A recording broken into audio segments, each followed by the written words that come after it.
Franchise. Get in like the Marines. Franchise. Yeah. Franchise. We're in. Franchise. Franchise the damn thing. Welcome to Franchise Addicts, a podcast covering every film in a given franchise. But this week, it's TV time. It's television.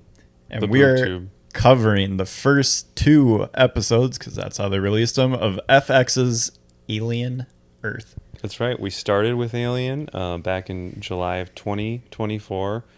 We brought you every Alien movie up to Romulus, and now we're bringing it back with the television show. Noah Hawley. Hawley? I'm gonna probably say Holly. It's Noah Hawley. Holly Jolly Christmas is behind the. He wrote this and directed, the important episodes or whatever. So from Fargo fame, and he also did Legion. And did he do anything else? Those are his two big ones. I really liked Fargo. Not all seasons are equal. Anthology series. So Legion, I've never watched. I've heard some people say good things about it. It apparently was crazy. Kind of his passion project. And now we get this. We can get into it, but as I was watching, I was like, is Alien about to become Star Wars? Like, is the xenomorph, the last bastion of like the xenomorph is cool happened like when we were like getting ready for Romulus, and then Romulus is like the start of like the new Star Wars movies, and all of a sudden it's going to be on Disney Plus. We're going to get xenomorphs just like up the ass. I don't know if that was intentional though, because Romulus was marketed as a horror movie. Yeah, no, I'm just so it wasn't supposed to be kid friendly. Yeah, well, yeah, I don't think that this would ever be super kid friendly, but you just wonder if this will has the potential to be overexposed. Yeah, I mean it's being used like all other IP. Like it exists. They know it's popular. Build something in this world, Noah Hawley, if you want to, and he did. He did, and so let's talk about it. I mean, do you want to do your initial thoughts, or we literally also, for those listening, I just watched it. Luke actually was supposed to wait to watch it. He watched it last night. Couldn't do it. I couldn't leave it there on the Hulu device, just sitting there by itself. He's two viewings in. I've seen twice. And it's so fresh on my brain, on my human brain. Yeah, so I'll be the kind of android synthetic. The hybrid? That will hopefully have more of the factual answers, and Chris can be a human. I'll just be like the Scottish guy on the original ship. I don't even get to go into hypersleep. No, you don't get paid, We're not even getting overtime. That's Irish. Apparently there was not an Irish guy. No. Nope. That was just Yaphet Kotto. Yeah, oh man. Now his evil brother returns. His evil brother did return. So yeah, we are covering episode 1, Neverland, and episode 2, Mr. October. I believe they're going to be released one by one after this on FX and Hulu and Disney Plus. But we get 2 to start us off, and we open up. We got the classic Alien font title card. Slow fade in. Loved it. Lines. I felt right at home, Chris, at the start of this episode. It was very 1979 Alien coded. You got the old classic ship. You got the wardrobe that looks like it's still in the 70s, which makes no sense, but that was the future, so it has to be. Yeah, I mean, it's one of those Star Wars things. Like, why don't they have good fashion? Why do they dress like they're in olden times? Fashion is subjective. It is. I liked it. It is interesting that not even a year ago we experienced Romulus, which was like doing the same thing, right? Like, it's like, hey, you remember this font? Yeah. Hey, you remember this intro? Hey, remember the storyline? Hey, remember this beat by beat? Sure. And they did more of that for sure. And then that's fun. And I don't think that this will do that as much, but yeah, it was cool. Interesting to see it on like TV. Like it looks a little different, right? Off. Like because Alien is so big, because they've always been like blockbusters. Mm-hmm. So it was interesting to see it on that scale, but I mean, yeah, they pulled off the looks. Yeah, I mean, especially the second time, and I'll say this up front. I really, really like this. I think it's a great part of the canon of the whole Alien experience. There is a lot of TV. Like, you have to get over the TV part because it doesn't necessarily, like Chris is saying, feel like the movies. Yeah. Like, there's parts of the movie in it, like, there's characters acting like characters from the movie, and there's xenomorphs acting like xenomorphs from the movies. But, like, the beat and the pacing and the, like, types of scenes and stuff, like, is very TV show. Yeah, and I think Like, that a lot of, like, dialogue explaining stuff that will be important sometime in the future, but not necessarily now. And TV just has so much more time that it gets to deal with, whereas, like, movies, you kind of just need information. So, question. So, Fargo was a movie made into a TV show. Can you think of other movies that were made into TV shows? I'd like to talk about their success rate. Into TV shows. And while you think, I'm just going to say, Fargo, I think overall was a very successful example of this. Overall, even if you don't maybe love all the seasons equally, which I don't think anyone does, successful. Now you look at the original source material, and that is easier to do. That's not a, Fargo is a fairly inexpensive character-driven story. That's just, and the things that make it Fargo are more the tone and shit like that.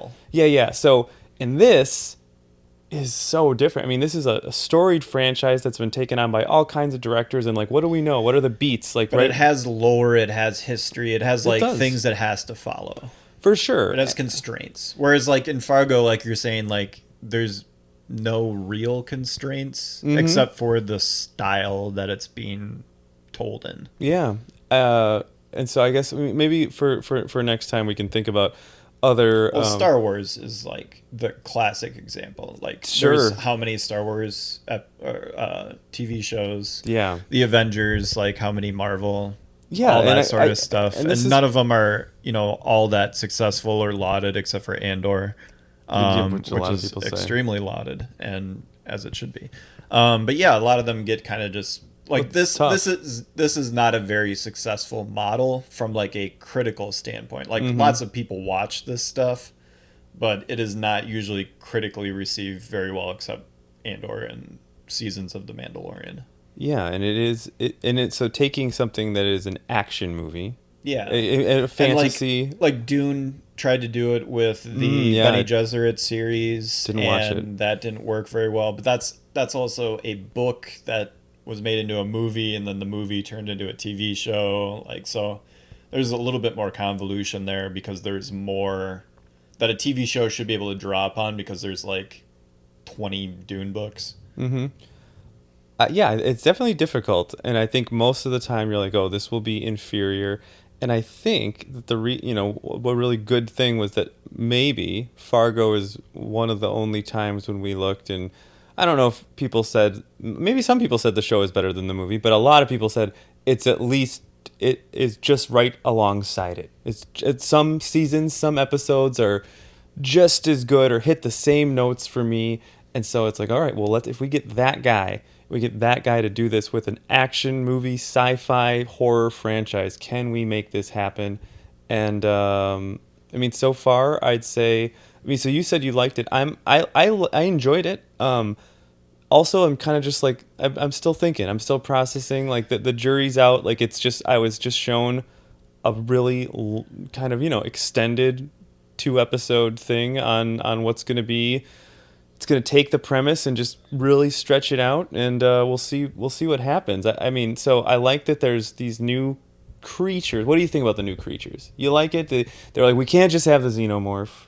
We need the bloodsuckers, the eye monsters. I think it's good. You got to build the world out. It can't just be xenomorphs and face suckers and eggs and all that sort of stuff. Like, you can throw other creatures, and we'll see how that. I mean, Prometheus tried to do that a little bit with some of the other creatures that were in the cave. Yep, and in Covenant, and I enjoyed that. All that was great.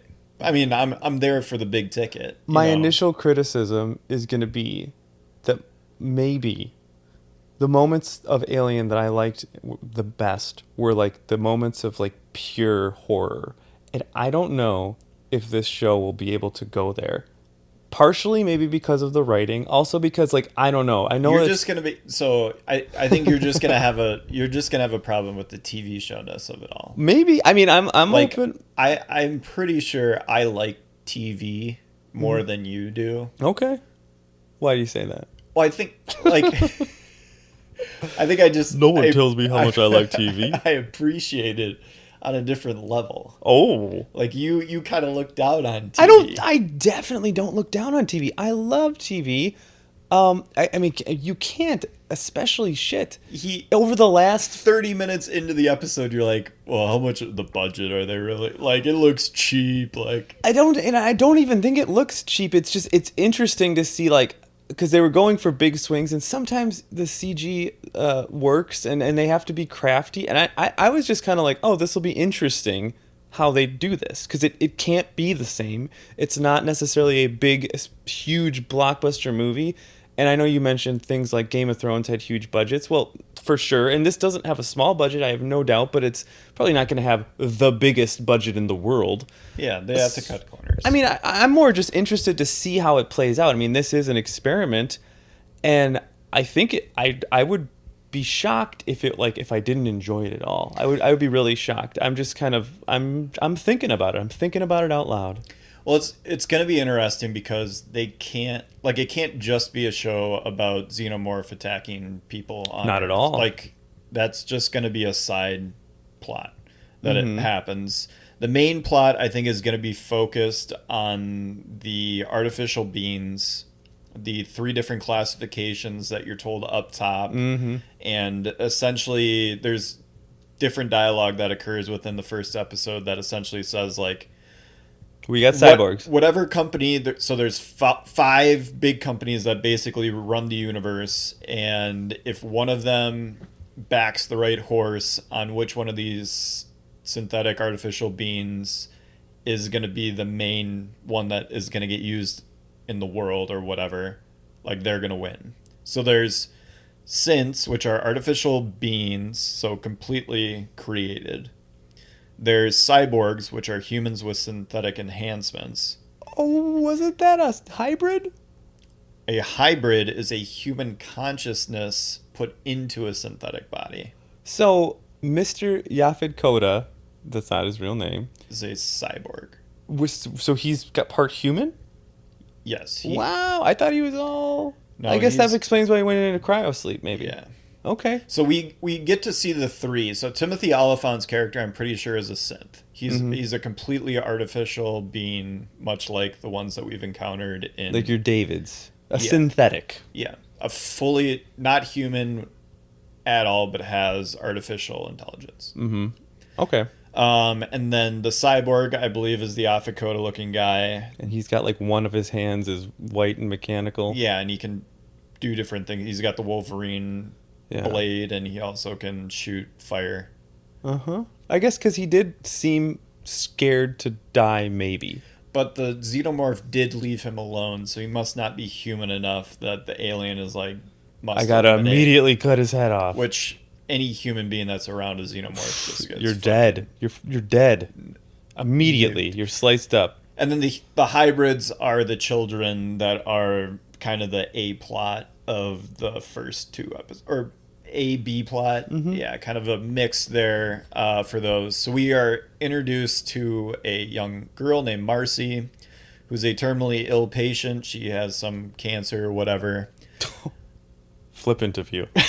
I don't know. They don't really discuss it in the show, so I'm treating it as flippantly as they treated it. Yes, a terminal illness, and she is given a chance so at life. her body is dying. Her mind can obviously stay alive and is then put into a synthetic being. She becomes Avatar. Oh wait, sorry, wrong basically. movie. James Cameron. He's in there. Give me some water, baby. There's not enough water in Not this enough picture. water. They got to get in a submarine. Let's get wet. That spaceship would have crashed into the ocean. Yes. They would be down there in Oh. submarines. God, I love the Jim, water. Big Jim would be down there with Big Jimmy in the water. So Marcy turns into Wendy. For some reason, they have like machine names or whatever they call it. This is all taking place on an island called Neverland. It's a research facility for Prodigy, which is one of the 5 main companies. Do we know the other 2? So there's Utani, they do say them. I forget what they are. Amazon, and Meta. Yeah, they're mentioned at some point. But yeah, Waylon, Utani, Prodigy, and then 2 others. AOL. Okay. Yep. And so this company, Prodigy, was created by a teenage young boy billionaire. Genius. His name is Boy Cavalier. Boy Cavalier. And he is a prodigy. Mm-hmm. Very smart lad. Smart. And he basically perfected synths, and that's what made him his trillions. So a very good AI guy. Interesting, because I thought the cutting crew perfected synths on I Just Died in Your Arms Tonight. Oh, I just died in your arms tonight. Must have been something you said. Could have walked away. We just did a comedy bang bit. I could have walked away. What? I mean, we're just doing comedy bang bang. Well, you gotta put some stuff in there. Hell You yeah. gotta put the perfected synths, baby. I did indeed. I was there for the taking. So yeah, we get introduced to the Wendy character. She's lovely in every single way. She's good. She is the top. Is number 1 on the call sheet. Would you say? Yeah. She's number 1 on the call sheet. I mean, there's a man in this that Oliphant is my true number 1 on the call sheet. Oliphant. Oliphant. Yeah. He's good. He's the star power that we have. I mean, coming back to us from Die Hard, FX. Live Free, Die Hard. He did. He was in that. Was he in one of those? Was he in like Justified or that other show that? Was he in Justified? I didn't watch it. It's Raylan Givens. He's the man. Okay. Justified's great. Yeah, I know. I've heard Also people. an FX show, so it Yeah, makes yeah. sense that he's in this. He's got okay. So FX ties. he's the star power. He's He's only the biggest. He's the biggest name in the show. He's not like obviously the A character, but he's the biggest name. the only name so far. Is anyone else? I mean, we get I was pointing out Gate some Talk? other people that were in like Fargo. There was White Lotus characters, stuff like that. What was his Character name? actors. Gate Talk. Guy talk. Guy Talk.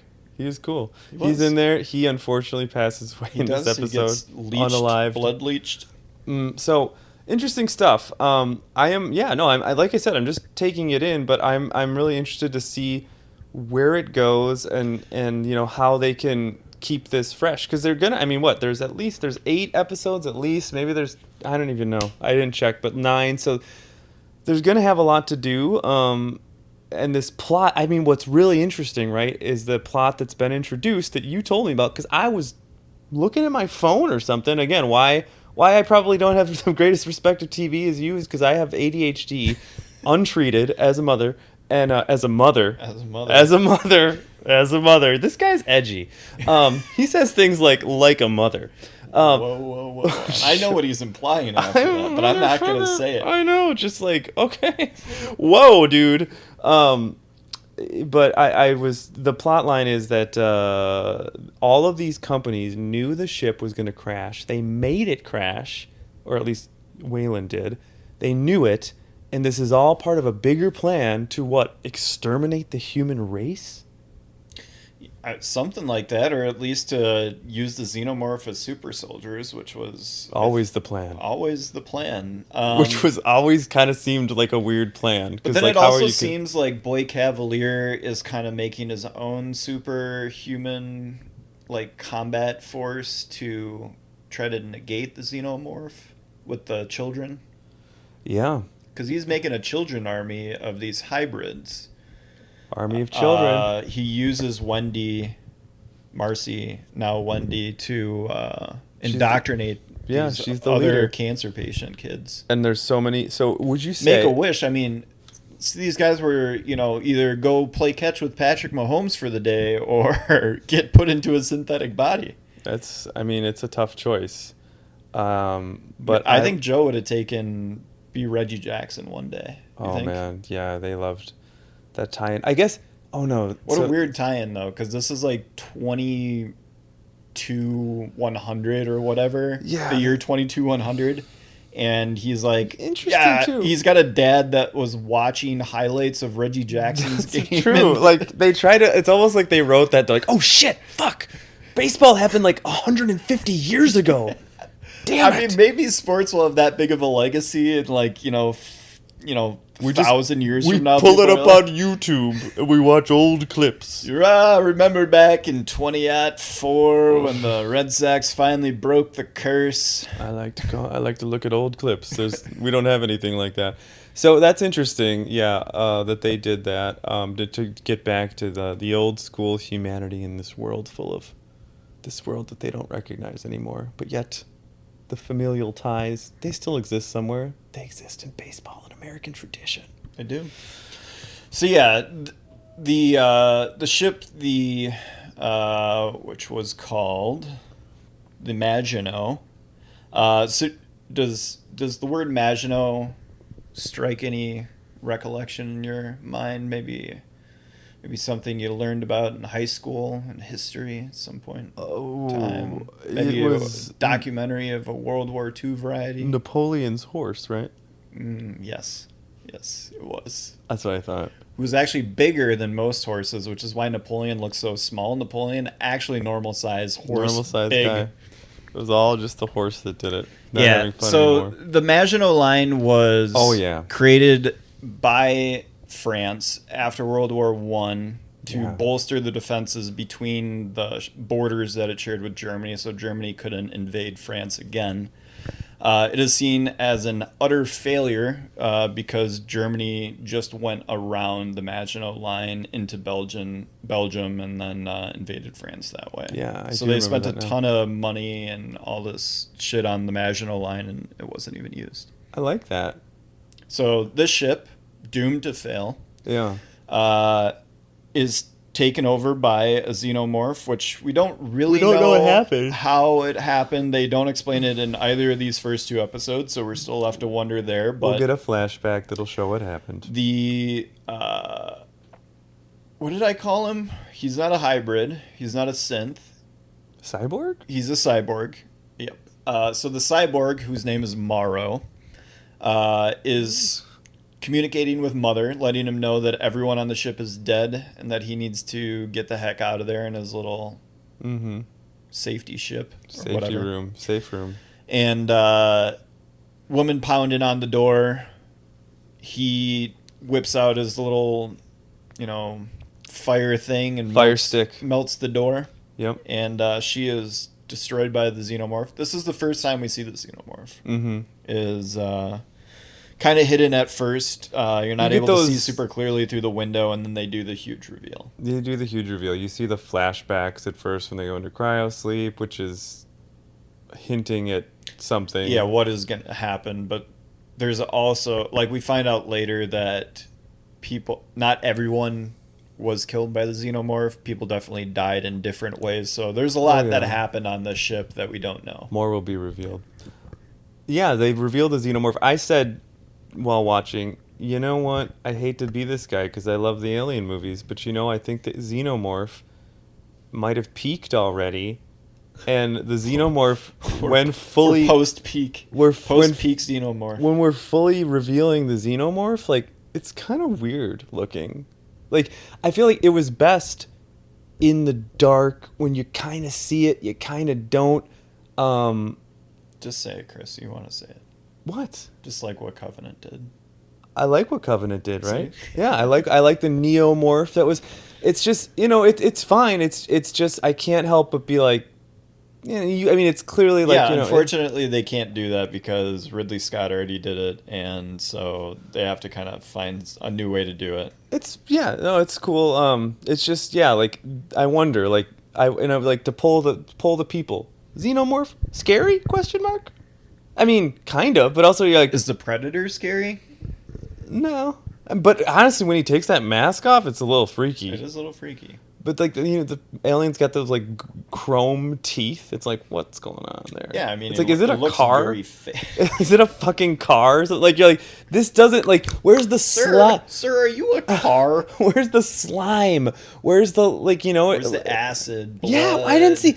Some spit got onto our cyborg, They buddy. do it multiple times. They're clearly stating that that's not a thing. Why? That They- sucks. They want a thing to drop on people's shoulders before they turn around and look and see the xenomorph. Yeah, okay. So, anyways, People- just it's people just need their interesting. hands held. It's interesting, and I just do, and it's also like, are we? I think we can't make it as scary because yes, I know it's FX, and technically they could like do whatever they want. And there's been shows like American Horror Story that really show fucked up shit on cable TV on FX. Actually, FX is where American Horror Story was. Yeah, it also had Shogun, which like Did had that show- people plunging swords into their Okay. bellies over and over again? So I guess it's really just seppuku. but at the same time, like this show is on Disney Plus, and it is like even so. I wonder if there's just like make it scary. It's definitely like one of the things that's for older kids, but like any. I don't think they're being held back from it. I I don't know if they're being, but like are they? Is it a choice? Yeah, I think they're not strictly choosing to make it a horror movie. Okay. But I also didn't think Romulus was that scary, so... No, except the thing at the end is definitely, like, disturbing, right? The hybrid thing. Yeah, but it wasn't scary when I saw it in Alien Resurrection. No, but this one was better. The Alien It Resurrection was not was... any better. It sucked. Yeah. Romulus blows. I'll give it some credit. Again, I saw it that second time. It's worse than AVP Requiem. Oh my god! I would rather watch Requiem again. That sucks. Stuff. Where are we in the plot? Basically, yeah, Xenomorph's taken over the Maginot. That's not good. Morrow has instructed it to crash land into Earth. So that's happening. It does crash into Earth. It runs into Boy Cavalier's big building that he has in New Siam, which is the city where all this action's kind of taken place. Mm-hmm. Wendy has been watching her brother, whose name's Joe. Joe is played by the kid. I don't know the actor's name. I don't want to look it up. But if you ever watch Black Mirror, there's a particular episode Oh yeah, that this kid is the main character from. Yeah, And it is a wow. tough look He for gets this guy. with the camera. They catch him on camera, and it's the weird meme. Oh, But man. it turns out that he's also a You can spoil it. pedophile. The kid. The kid is, yeah. Oh yeah, that's okay. I actually It saw wasn't that- just that the He- camera caught him, jerking off, basically. Yeah. It was what he was jerking off to, Oh, which yeah. was child porn. Yeah, that's bad. Yeah, it was. I just want to So, go yeah. on record and say that's bad. That, whenever I see this kid, unfortunately, who's this actor who is just playing a role in Black Mirror, I think of that every single time. We're supposed to sympathize with this sick fuck. Right? The way he was talking to his I sister. hope he gets that killed by a was xenomorph. Weird. Yeah, they had that long embrace. No thanks, Joe. What was he doing? Yeah, he's like, Before oh. all. So it is kind of sweet. Wendy, who has been taken away from her only living family member, her brother Joe, is able to watch him because Prodigy basically has like cameras everywhere, surveillance state, and she can watch him and interact with him in various ways that are kind of cool. And other she can ways that talk aren't so through- cool. Yeah, the computers. And like when it's all about that Ice Age. That was awesome, man. And that was like Ice Age 4, You mean too. furry? That wasn't Yeah. even like the original Ice Yeah, Age. they're just like, let's get some love for Ice Age 4 in here. Also a movie from like 2016. Mm-hmm. Yeah, they're 200 years later, they're like, fire it up. yeah. That's Again, kids' movies. that's a glaring issue I think we have here is their use of old media. They're like, yeah, no, you don't understand. I think it's just a Noah Hawley thing. In 2030, they stopped making any entertainment. So Joe is a medic for the Prodigy, like, army safety recovery team or whatever, and so this alien, or not alien, but the spaceship crash lands into Earth, runs into Prodigy's building. He gets deployed as a medic to, go assist getting people up and out of the building.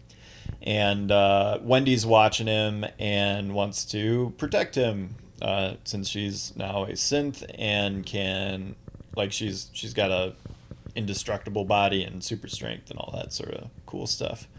So she pleads with Boy Cavalier to let her go. Great name. Such a cool name. And Kirsch, who is the Timothy Oliphant character, and they allow her and the other lost boy, the cancer kids who are now in adult bodies, to go try to rescue her brother. But they also have alternative motives that they don't realize they're being used to steal data. the alien specimens that were supposed to go to Wayland that are now being stolen by Prodigy. And, you know, corporations, Chris, what are you going to do? It's just capitalism. It's terrible. So that's basically where episode 1 gets us. Episode 2, we get a little bit further into the rescue mission. Joe and Wendy eventually meet. It gets revealed that she's his sister inside of a new body. We get to see some new creatures. The eyeball monster. So God, I can't talk. Somewhat cool. Not... You didn't like that? I thought that was really creative. It was fine. It was okay. Well, so it starts off in the cat. Yeah, that's super interesting. cool. Yeah, I like the in the cat. And then pops out. And I think it had some sweet little move things. Kind of, it was like a mini Spider-Man eyeball thing. It was, yeah. I mean, it wasn't bad. I think the ones good little jump scare, not bad. The suckers that just suck a bunch of your blood and become big blood the bags. leeches were gross. Yeah, that's kind of cool. Yeah. And then we have that other thing that looks like the big egg flower that we don't know. Yeah, like the happening. Upside down Venus flytrap. Yeah, we don't know what's going on there. Nope. Any other creatures that we know of right now? We did see some face suckers. Oh yeah, your classics. Yeah, we also find out, like I said earlier, that there were definitely people that didn't die as a result of the xenomorph. There was some toxin that was released that suffocated somebody. There were people that had died from bullet wounds. So some shit went down and we don't know, and they're gonna hold that over our head, which we don't know, and that's cool. Like, what the fuck happened? When they wake up in the Maginot at the start of episode 1, they are told as they're doing their eating before they go back to sleep that they have 4 more months until they get to Earth. So there's a 4-month period when that scene ends that we essentially don't know what happened. Because when Morrow is crashing the ship, it's obviously the day it hits Earth. So they are 4 months from Earth. So how long do you think stuff was happening on the ship? Because I don't know. I would imagine subsequent episodes will reveal. Yeah, that will reveal. Because the only thing we see is that one woman that's a crew member is like, "Hey, let me in," and he's like, "No," and then she dies. So like. She doesn't necessarily tell us anything. We kind of get the idea, like, oh, maybe things are fine, but things could totally not be fine and could not have been fine for a while. And that scene would not tell us that. And I like it. We get more revealed about Morrow, the cyborg aboard the vessel. Aboard. Chef. The Borg from... The Borg. Remember when Andy Samberg would do that? Yes. Borg. The Swedish chef, baby. Man, I was gonna get us right back on track here. Sorry, I don't remember what I was saying. The cyborg, because you learn more about. Oh yeah, Morrow. so we learn more about Morrow and his motives. So like after it crashes, he pops out and starts heading off these rescue mission people to make sure that they're not finding stuff that they shouldn't find. He ties up the first soldiers; they're the ones that die by the leech. He also is tracking down the xenomorph, it seems like. He wants to bring it back alive. And eventually finds it and nets it and tries to get away with it. But not before the xenomorph just busts out that absolutely sack. Wrecks people in this second episode. It destroys every single person in that Eyes Wide Shut. Yeah, that's a cool apartment. Scene. That's a cool. I wonder if we'll ever go back, and I wonder if they'll ever show that, like why that's happening. Yeah, or like more of the attack. We'll see the attack on the bourgeoisie. So. I think it's supposed to just be an After Effect type thing. Mm-hmm. Like, I mean, for some, there's not a whole lot of gruesome stuff in this show. Maybe my mind is desensitized and I'm broken, but That scene does have it. Yeah. So yeah, Xenomorph wrecks everybody at that party. Then gets tased by Morrow, who also tases Joe, who has been being chased by the Xenomorph. And Morrow hauls off the Xenomorph, tries to get him out of the building. Essentially, he gets tracked down by some more search and rescue people. Xenomorph pops out of the sack, destroys everybody. Doesn't kill Morrow because he's a cyborg, and Also, apparently- only has like 2 seconds because then other people show up and Exactly. Xenomorph's like, So oh. yeah, it hears the easier prey and goes after them. Morrow, we assume, gets away. Joe then meets up with Wendy and one of the other Lost Boys. What's And his they name? go through their whole thing Yeah, like slightly. slightly. What a name. And that's basically Eggs. that we find the eggs. Joe sticks his face over the egg, but comes back, so he does not get face suckered, but he does get tackled out of a window by a Xenomorph. Fuck. So that's not good. Yeah, defensive lineman, the Xenomorph. He's coming Terry, at you. Terry like, Tate, office yeah. linebacker. You hit him in the mouth. Damn. All right, so That's where we were left after episode 2. A lot of fun stuff. yeah. I like to see where it I goes. am thoroughly impressed with this. I kind of expected this to be kind of hot garbage. Oh, So well, maybe I had set my expectations so low that this just really impressed me. I expected But high. I do things. think it's good. I think it's very, very good. I heard the early buzz was like, oh, this is really good, and I'm just off the high of seeing Weapons twice, and I am just all about. That was a wonderful experience. So I think I was maybe went in a little too hot, and but that's okay. Like I definitely enjoyed it, and I'm excited to see where it goes, and I'm excited to see where this kind of experiment of taking this series and putting it into this format. Like, let's see what happens. And obviously you have some really interesting themes that you can explore in a television format, like the destroying the human race, destroying people, the perfect organism, greed, all that shit. So Yeah, I think it's gonna open everything up. I love TV. Chris kind of likes TV, It's all right. So I think mainly this is gonna be a ton of fun. I am super happy. I mean, we got to the end, and all of a sudden, my brain just like morphed into like, what rating do I give it? Oh my god, yeah. I don't know what rate. Do we do But it? guess what? What? We don't have to do any of that. We don't have to do We're a just rating. fans, Chris. We're just fans. We're We're having just a good hanging time. out, I- watching TV, just like guys used to do back What? in the day. Look at this commercial. Oh, is that Zach Braff talking about T-Mobile? Yeah, bud. Why, sir? Old school. The old school mid-90s Super Bowl commercial. Everyone gets that. But no, that was it was good. And we don't have to, no ratings. No ratings, no MVPs, no best scene to think back to. yeah. We did it. It's easy. This is it. We may do an episode on weapons. We'll see. Yeah. All right, we'll do one. We should. We'll do We one should. But until At some then, point. This is what we're doing, man. This is what we're covering. yeah. Oh, Synths are perfected. it's so good. We're gonna get pulled off of whatever service Oh, I no. put this on to. Oh, just kidding. I'm not gonna. I just died in your arms tonight. Must have been something you said. Thanks, Chris. Bye.